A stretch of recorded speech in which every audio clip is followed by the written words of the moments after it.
Eh bien, de rafistolage politique, comme on en connaît tant au Nigeria. Mais il y a la guerre du Biafra là, dans la mémoire franco-nigériane. Et il faut dire aux Françaises et aux Français que la France n'a toujours pas reconnu sa responsabilité dans cette tragédie, que des millions de personnes ont disparu dans la guerre du Biafra et que les armes de Emeka Ojukwu, qui est toujours vivant, étaient des armes françaises. Et ça, c'est la science historique.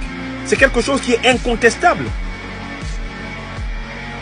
Et d'ailleurs, c'est à l'hôtel Crillon à Paris que des accords, un arrangement entre la France et la Grande-Bretagne a permis de mettre fin à la guerre après la défaite militaire d'Ojukwu. La France et la Grande-Bretagne ont négocié. La Grande-Bretagne en tant qu'ancienne puissance coloniale et la France en tant que soutien d'Emeka Ojukwu. Ce sont eux qui ont négocié le retour à la paix, la fin de la guerre du Biafra à l'hôtel Crillon à Paris, dans les années 70. Vous pensez que les Africains ne sont pas cultivés? Qu'est-ce que vous allez faire au Nigeria si vous n'avez pas clarifié ce problème? Rien. Ça ne tiendra pas. Émergera toujours à la tête du Nigeria, dans les jours, les mois, les années qui viennent, une génération consciente qui va vous dire « Ah, vous, ah non.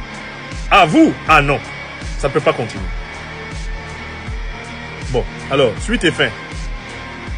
En 2018, à Montpellier, il y avait eu ce sommet France-Afrique où aucun chef d'État africain n'avait été convié pour, je cite, privilégier la parole avec la société civile. Niagale Bakayoko, la France, elle a raison de se tourner vers ces pays anglophones?